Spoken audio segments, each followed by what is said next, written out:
মের মনে মা বোনেরা ব্যথা দিও না, আমার নবীর ঘোষণা ঘটনা শোনো মা ফাতেমার, ঘটনা শোনো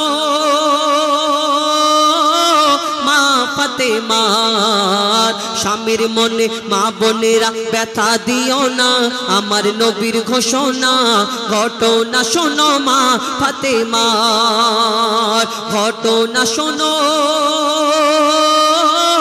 মা ফাতেমার। কি ঘটনা শুরু হয় মন দিয়ে শুনুন, লিখছে দেখুন। যুদ্ধ করতে যাবে আলী হাতে নিল তলোয়ার, যুদ্ধ করতে যাবে আলী হাতে নিল তলোয়ার। মা ফাতেমা স্বামীর কাছে করলো এমন আবদার, মা ফাতেমা স্বামীর কাছে করলো এমন আবদার, মা ফাতেমা স্বামীর কাছে করলো এমন আবদার। যুদ্ধ থেকে ফেরার পথে আসবে যখন ঘরে, একটি নতুন কাপড় কিনে আনবে আমার তরে, একটি নতুন কাপড় কিনে আনবে আমার তরে। এই কথা শুনে হযরত আলী বড়ই দুঃখ পায়, এই কথা শুনে হযরত আলী বড়ই দুঃখ পায়। যদি আমি শহীদ হয়ে যাই, কে আনবে বলো কাপড় তোমার, কে আনবে বলো কাপড় তোমার। স্বামীর মনে মা বোনেরা ব্যথা দিও না, আমার নবীর ঘোষণা ঘটনা শোনো মা ফাতেমা। হযরত আলী দুঃখ নিয়ে যুদ্ধে চলে যায়, এইদিকে মা ফাতেমা নিজের কাজে ব্যস্ত। ইমাম হাসান ইমাম হোসেন ছুটে ছুটে নবীর দরবারে পৌঁছে যায় আর জিজ্ঞেস করে, বলো তোমার আব্বা আম্মা কি করছিল, কেমন আছে? আর ইমাম হাসান ইমাম হোসেন ছোট্ট ফুটফুট করে বলে, আমার আব্বু আজকে মনটা খারাপ করে যুদ্ধে গেল। না কেন? আমার আম্মু একটা জামা চেয়েছে, এই কারণে মনটা খারাপ। এই কথা শোনার পরে দয়ার নবীর চোখ থেকে পানি ঝরে। আমরা ডিজিটাল যুগের, এখন ডিজিটাল যুগ, মা বোনেরা অনেক উন্নত হয়ে যাচ্ছে, সমান সমান অধিকার চাচ্ছে। এই ডিজিটাল যুগের মা বোনেরা কত সুন্দর। আগেকারের নারীরা তবু একটু ভালো ছিল। আমার দাদিদের যুগে দেখতাম, যদি স্বামী বাইরে থেকে কাজ থেকে ফিরতো, গামছা সামনে দিত, পানি ধরিয়ে আর সাইডে এরকম দাঁড়িয়ে থাকতো। কেন? আমার স্বামীর কি লাগবে, প্রয়োজনটা মিটিয়ে দেবো।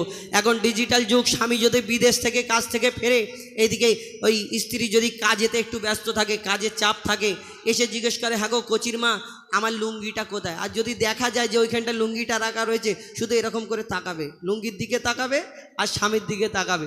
আর তাকিয়ে কিছুক্ষণ পরে বলবে, কেন তোমার চোখ নেই? ওখানে রয়েছে, চোখে 40 হয়েছে। বলো 40 বলো আর 80 বলো, ভিতরে যখন যাবে গুড়গুড় গুড়গুড় করে আওয়াজ হবে, বলবে আল্লাহ একবার ছেড়ে দাও, কোচির বাপের পা এমন ধরবো জীবন ভোর কেউ ছাড়াতে পারবে না। আমি যতক্ষণ না ক্ষমা চাইবো, আমি ঠিক ক্ষমা চেয়ে আসবো। মনে করছো আল্লাহ তোমাকে ছেড়ে দেবে, যাও কোচির বাপের পা ধরে ক্ষমা চাও?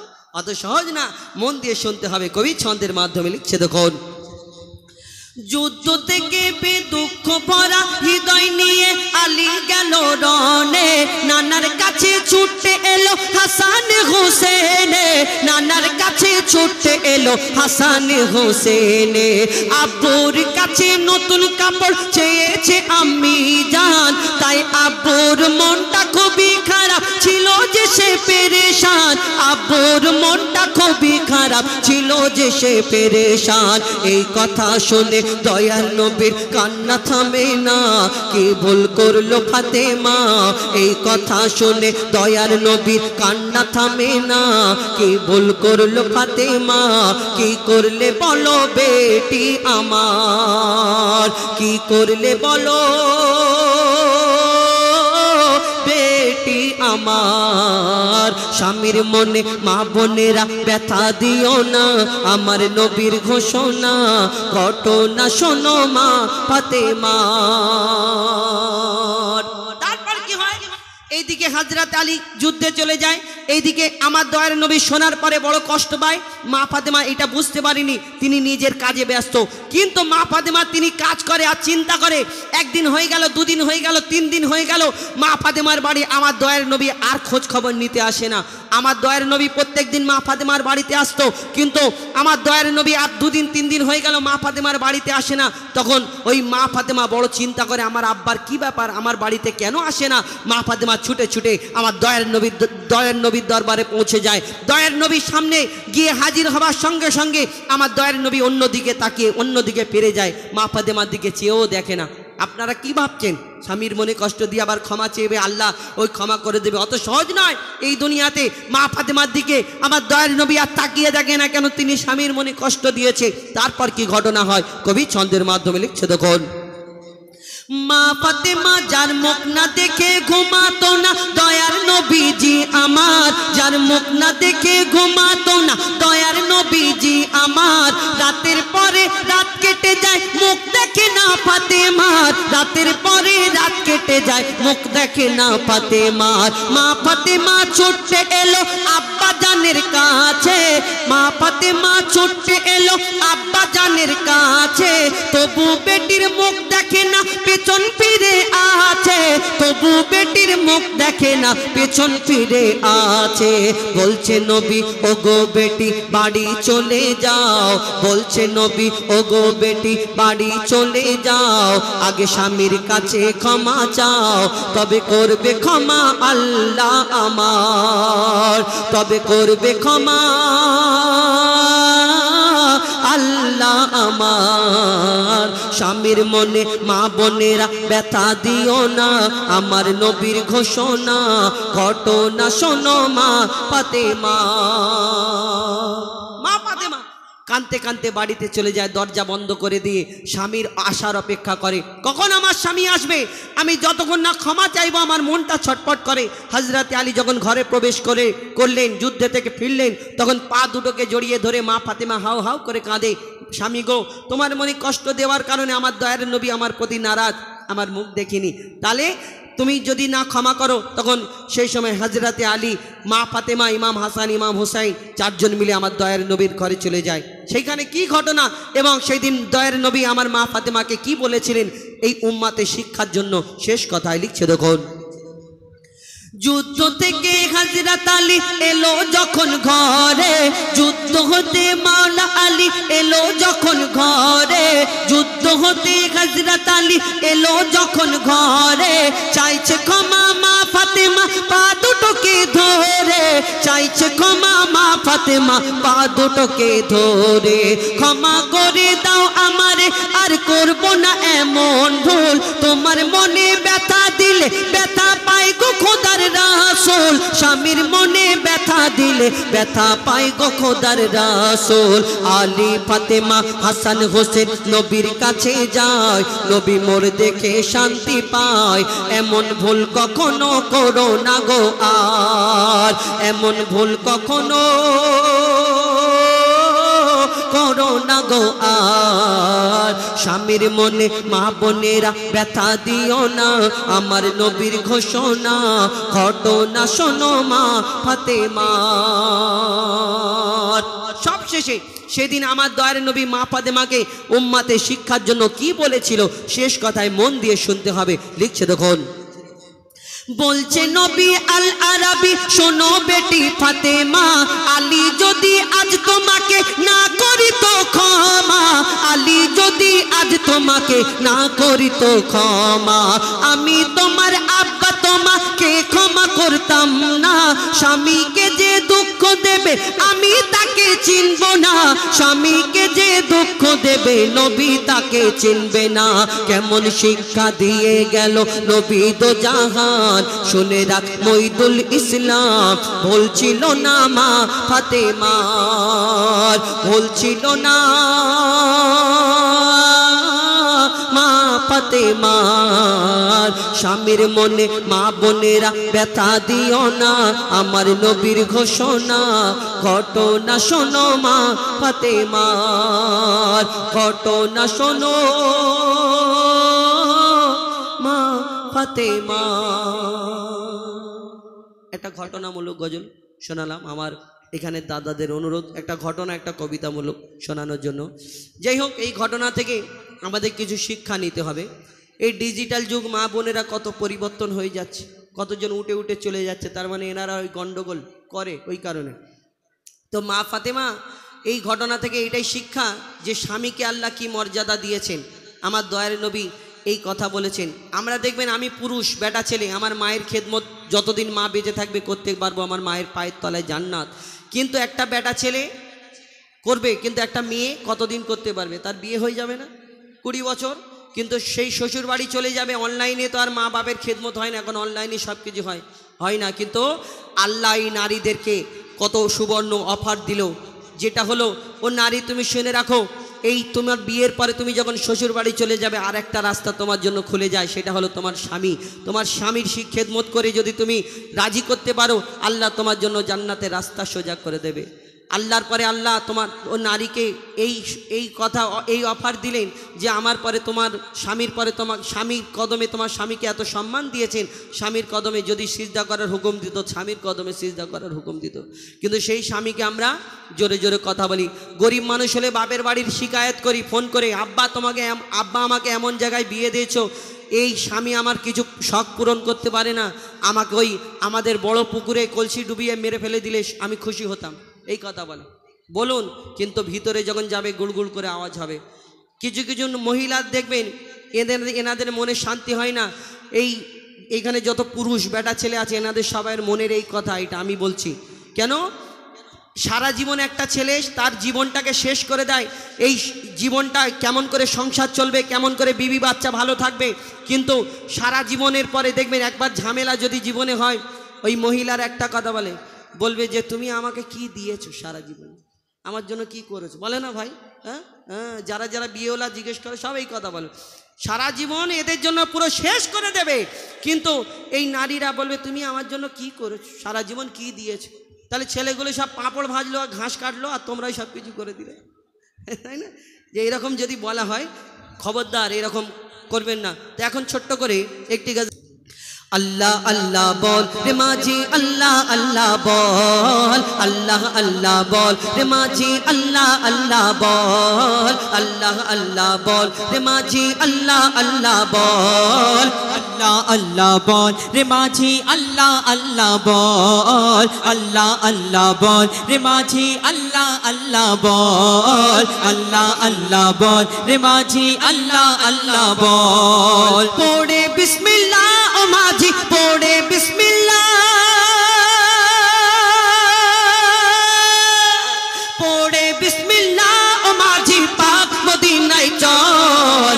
আল্লাহ আল্লাহ বল রে মাঝি, আল্লাহ আল্লাহ বল, আল্লাহ আল্লাহ বল রে মাঝি, আল্লাহ আল্লাহ বল, আল্লাহ আল্লাহ বল রে মাঝি, আল্লাহ আল্লাহ বল, আল্লাহ আল্লাহ বল রে মাঝি, আল্লাহ আল্লাহ বল। পড়ে বিসমিল্লাহ ও মাঝি, পড়ে বিসমিল্লাহ, পড়ে বিসমিল্লাহ ও মাঝি, পাক মদিনায় চল। আল্লাহ আল্লাহ বল রে মাঝি, আল্লাহ আল্লাহ বল, আল্লাহ আল্লাহ বল রে মাঝি, আল্লাহ আল্লাহ বল, আল্লাহ আল্লাহ বল রে মাঝি, আল্লাহ আল্লাহ বল, আল্লাহ আল্লাহ বল রে মাঝি, আল্লাহ আল্লাহ বল। পাক কলেমা পড়তে পড়তে দেনা রে পাল তুলে মাঝি, দেনা রে পাল তুলে, পাক কলেমা পড়তে পড়তে দেনা রে পাল তুলে মাঝি, দেনা রে পাল তুলে। মদিনাতে পৌঁছে দে রে আমায় যে কোনো হালে মাঝি, আমায় যে কোনো হালে, ডুববে না তো, ডুববে না তোর ভাঙা নৌকা, ডুববে না তোর ভাঙা নৌকা, যতই করুক টলমল। আল্লাহ আল্লাহ বল রে মাঝি, আল্লাহ আল্লাহ বল, আল্লাহ আল্লাহ বল রে মাঝি, আল্লাহ আল্লাহ বল, আল্লাহ আল্লাহ বল রে মাঝি, আল্লাহ আল্লাহ বল, আল্লাহ আল্লাহ বল রে মাঝি, আল্লাহ আল্লাহ বল। পৌঁছে দে মদিনার ঘাটে তেরি আমার সৈনা মাঝি, তেরি আমার সৈনা, পৌঁছে দে মদিনার ঘাটে তেরি আমার সৈনা মাঝি, তেরি আমার সৈনা। মনটা আমার ছটফট করে, মনটা আমার ছটফট করে, মনটা আমার ছটফট করে, সবর মনে হয় না মাঝি, সবর মনে হয় না। মঈদুল ইসলাম,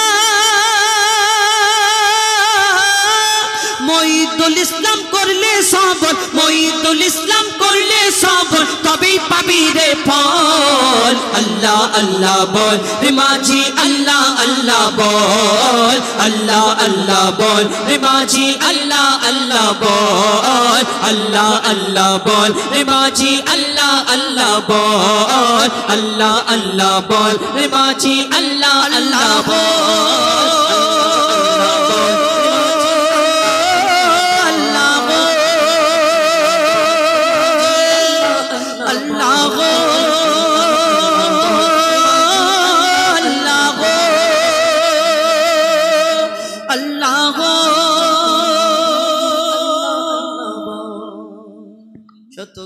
লোকগুলো সব গায়েব হয়ে গেছে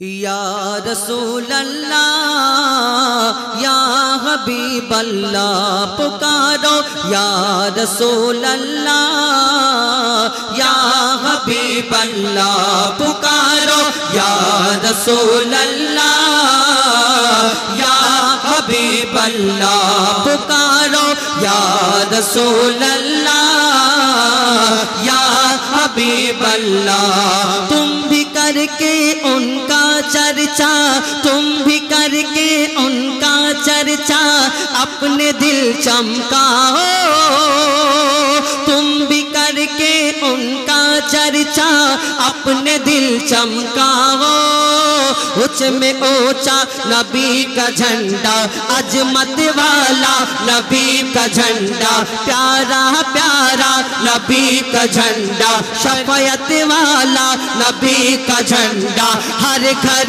में लहराओ पुकारो या रसूल अल्लाह या हबीब अल्लाह पुकारो या रसूल अल्लाह या हबीब अल्लाह पुकारो या रसूल अल्लाह या हबीब अल्लाह सरकार की आमद मरहबा दिलदार की आमद मरहबा तो जोर से बोलो मरहबा जरा प्यार से बोलो मरहबा परचम लहरा के बोलो मरहबा यूं ही करके उनका चर्चा अपने दिल चमकाओ ऊंचे में ऊंचा नबी का झंडा ऊंचे में ऊंचा नबी का झंडा हर घर में लहराओ पुकार बोलो मदीना मदीना मदीना बोलो मदीना मदीना मदीना बोलो मदीना मदीना मदीना बोलो मदीना मदीना मदीना न कलीम का तस्वुर न ख्याल तूर सीना न कलीम का तस्वुर न ख्याल तूर सीना मेरी यार जो मोहम्मद मेरी यार जो मोहम्मद मेरा दोस्त जो मदीना बोलो मदीना मदीना मदीना बोलो मदीना मदीना मदीना बोलो मदीना मदीना मदीना बोलो मदीना मदीना मदीना मेरा दिल तड़प रहा है मेरा जल रहा है सीना मेरा दिल तड़प रहा है मेरा जल रहा है सीना ये दवा वो ही मिलेगी ये दवा वो ही मिलेगी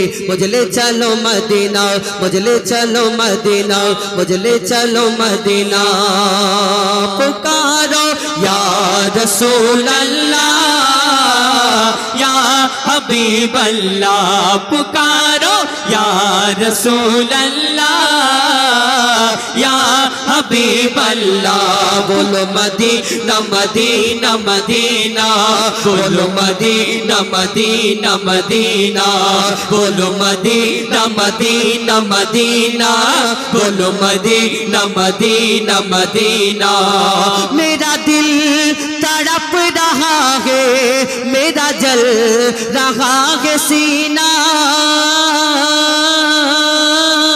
मेरा दिल तड़प रहा है मेरा जल रहा है सीना ये दवा वही मिलेगी ये दवा वही मिलेगी मुझे ले चलो मदीना बोलो मदीना मदीना मदीना बोलो मदीना मदीना मदीना बोलो मदीना मदीना मदीना बोलो मदीना मदीना मदीना बोलो मदीना मदीना मदीना बोलो मदीना मदीना मदीना बोलो मदीना मदीना मदीना बोलो मदीना मदीना मदीना।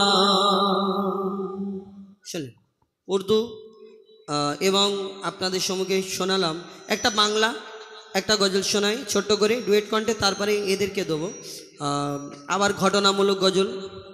বলবেন কিছু? হ্যাঁ ঠিক আছে, কিছু বলবেন বলুন। হ্যাঁ আসল নকল হারাম হালাল, হ্যাঁ তো এদের গজল হবে, এদের গজল বলবে।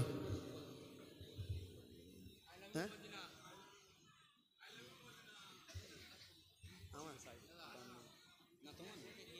আদমের কদম ধরে আল্লাহ কেউ আসবে না কবরে সাক্ষী দেবে না কেউ কাঁচা মাটির ঘরে পাপ করলে যাদের তরে কেউ আসবে না কবরে সাক্ষী দেবে না কেউ কাঁচা মাটির ঘরে মাটি যখন পিষে দেবে কেউ বাঁচাবে না তোমায় কেউ বাঁচাবে না কঠিন কবরে তারা ও ভাই রেখাই পাবে না ও ভাই রেখাই পাবে না আসল নকল হারাম হালাল যারা বোঝে না ও ভাই যারা বোঝে না কঠিন কবরে তারা ও ভাই রেখাই পাবে না ও ভাই রেখাই পাবে না।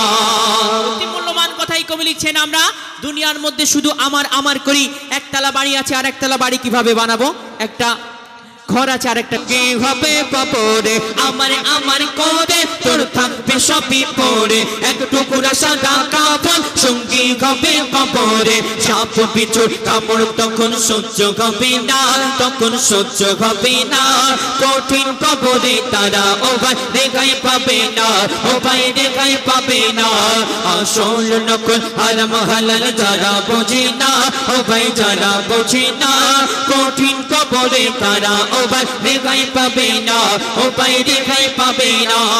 সেই কবরে তোমাকে একা থাকতে হবে, সেখানে খোঁজ নেওয়ার মতো কেউ থাকবে না।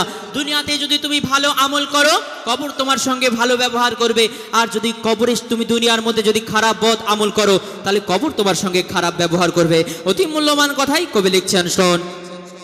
থাকবি কবরে একা কেউ করবে না আর দেখা শান্তি যদি পেতে চাও ঈমান করো পাকা থাকবি কবরে একা কেউ করবে না আর দেখা শান্তি যদি পেতে চাও ঈমান করো পাকা মুনকার নেকির হাত থেকে কেউ ছাড়া পাবে না কেউ ছাড়া পাবে না কঠিন কবরে তারা ও ভাই রেখাই পাবে না ও ভাই রেখাই পাবে না আসল নকল হারাম হালাল যারা বোঝে না ও ভাই যারা বোঝে না কঠিন কবরে তারা ও ভাই রেখাই পাবে না ও ভাই রেখাই পাবে না। শেষ কথার মাধ্যমে কবির মনে আর্দ্রতা না খায় না, কবি লিখছেন, শোন।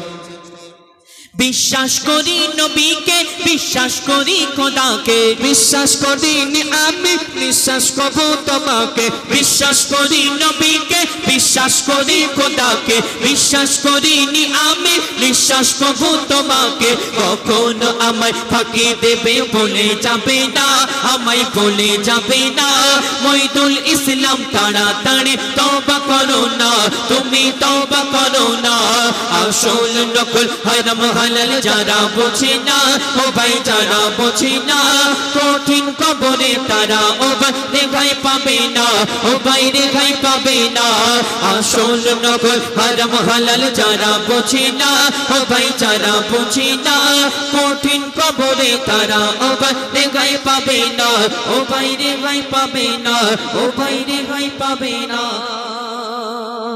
শুনে শিক্ষামূলক গজল, ফার্মেসিমূলক কালাম। তো এখন আমাদের সম্মুখে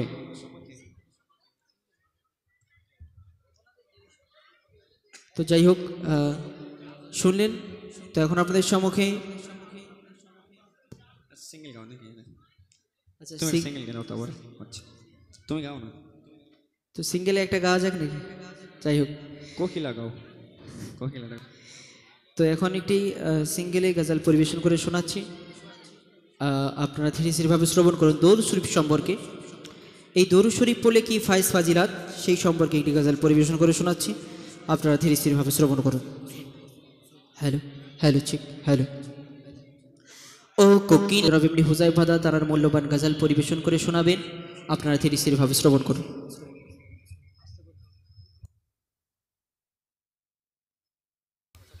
হ্যাঁ, এখন ওটা কেটে দাও, ইমরান ওটা কেটে। তো এখন আপনাদের সম্মুখে